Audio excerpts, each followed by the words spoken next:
Annyeong Yorobun and welcome back to my channel. Kalau teman-teman sadar, ini baju aku masih sama dengan video sebelumnya meskipun backgroundnya beda, karena aku memang filming di hari yang sama. Seperti yang sudah teman-teman ketahui di judul maupun thumbnail, aku akan bahas salah satu novel psychological thriller lokal berjudul Rumah Lebah karya Ruby Meita. Jadi aku tahu novel ini tuh dari channel YouTube-nya Kak Aya, dan dia bilang kalau novel Rumah Lebah tuh bagus banget. Sehingga teracunilah aku dan langsung aja aku cari di iPusnas. Pas udah ketemu aku langsung memutuskan buat pinjam dan langsung maraton baca. Dan aku udah gak sabar banget pengen share review maupun opini aku tentang novel Rumah Lebah ini. Tapi sebelum lanjut ke reviewnya, jangan lupa untuk klik like-nya dulu dan bantu algoritma YouTube supaya menjangkau lebih banyak orang. Udah? Thank you! So yuk langsung aja ke reviewnya. Oke, first thing first, aku akan sampaikan terlebih dahulu bagaimana garis besar atau sinopsis dari novel Rumah Lebah ini. So, di dalamnya itu menceritakan tentang sepasang suami istri bernama Winaya dan juga Nawai. Keduanya itu dikaruniai oleh seorang anak perempuan istimewa yang mereka namakan Mala. Mala ini berusia 6 tahun, tetapi dia memiliki kemampuan kecerdasan di atas rata-rata teman-teman seusianya. Bahkan ketika Mala berumur 5 tahun, dia itu sudah membaca habis seluruh novel koleksi dari ayahnya.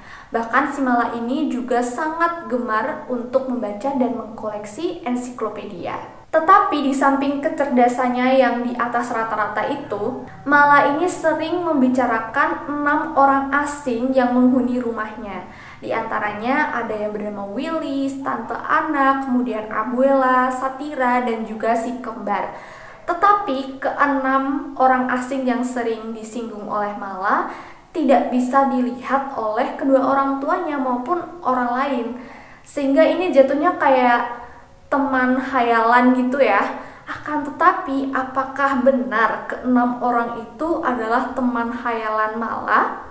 Nah, untuk tahu jawabannya, kalian harus baca bukunya.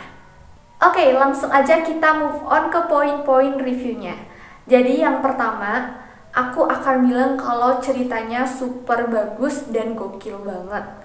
Mungkin ini pertama kalinya aku baca novel psychological thriller lokal yang ceritanya itu sebagus itu, karena di sini penulis benar-benar bisa membangun suasana dengan baik, sehingga ketika aku baca rasanya kayak benar-benar masuk ke dalam dunia novel itu.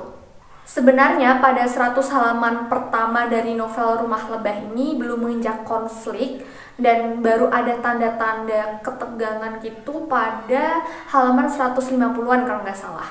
Tapi aku sama sekali nggak bosan ketika baca, karena setiap babnya itu pasti meninggalkan rasa penasaran, sehingga ketika selesai baca satu bab, itu rasanya kayak nggak pengen berhenti, pengen lanjut baca terus, soalnya ya pengen tahu gitu gimana kelanjutan ceritanya dan sebenarnya apa yang terjadi. Selain itu, penyampaian narasinya juga enak banget dan ngalir dengan beberapa sentuhan majas yang porsinya tuh pas dan mudah dicerna, sehingga akan membuat pembaca jadi betah gitu.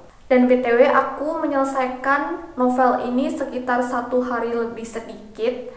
Mungkin kalau nggak ada aktivitas lain, aku bisa selesai novel ini sekali duduk sih, karena memang narasinya seenak itu. Dan ketika aku mengikuti alur ceritanya, meskipun ada beberapa hal yang bisa aku tebak, tapi tetap aja pas twistnya diungkapkan tuh masih tercengang dan twistnya super duper mind blowing. Bahkan setelah aku baca novel ini, aku cari live discussionnya dan nemu ada live discussion dari channelnya Kak Rachel kalau nggak salah, dan ada penulisnya juga, Mbak Ruby Meita. Dan disinilah aku baru tahu ternyata Mbak Ruby Meita ini juga membutuhkan riset yang lumayan panjang gitu. Karakter-karakter di sini menurutku juga cukup kuat dan memiliki andil yang penting. Ditambah lagi dengan cerita di sini tuh disampaikan melalui sudut pandang yang berbeda-beda, jadi kita bisa mengetahui bagaimana sisi psikologis dari setiap tokohnya. Makin suka lagi karena di novel itu menyisipkan trivia-trivia menarik yang pastinya bisa menambah pengetahuan pembaca. Jadi di sini kan ada tokoh Mala ya yang memang diceritakan memiliki kecerdasan di atas rata-rata anak seusianya. Dan dia juga disebutkan sangat menggemari ensiklopedia. Jadi ketika Mala ini berkomunikasi, terkadang dia itu juga suka menyebutkan info-info yang dia peroleh dari ensiklopedia yang dibaca. Misalnya kayak ada berapa jumlah gigi beruang, apa manfaat tanaman jarak, dan masih banyak lagi. Untuk poin kekurangan, apa ya? Sebenarnya aku juga kurang yakin ini kekurangan atau tidak. Yang jelas ketika aku selesai baca novel ini tuh rasanya masih menyisakan banyak pertanyaan yang berkecamuk gitu di kepala aku. Padahal sebelumnya aku memang kurang suka dengan ending cerita yang menyisakan banyak tanya. Tapi entah kenapa di novel ini tuh aku kayak yang maklum-maklum aja dan tetap enjoy gitu. So, berdasarkan beberapa poin-poin review yang aku sampaikan tadi, aku kasih novel ini rate 10/10 karena memang sebagus itu dan se-mind blowing itu. Salut banget untuk penulisnya Mbak Rui Meita.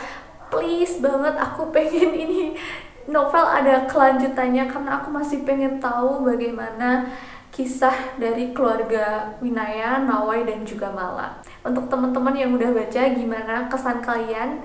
Bisa dong ceritain ke aku lewat komen bawah.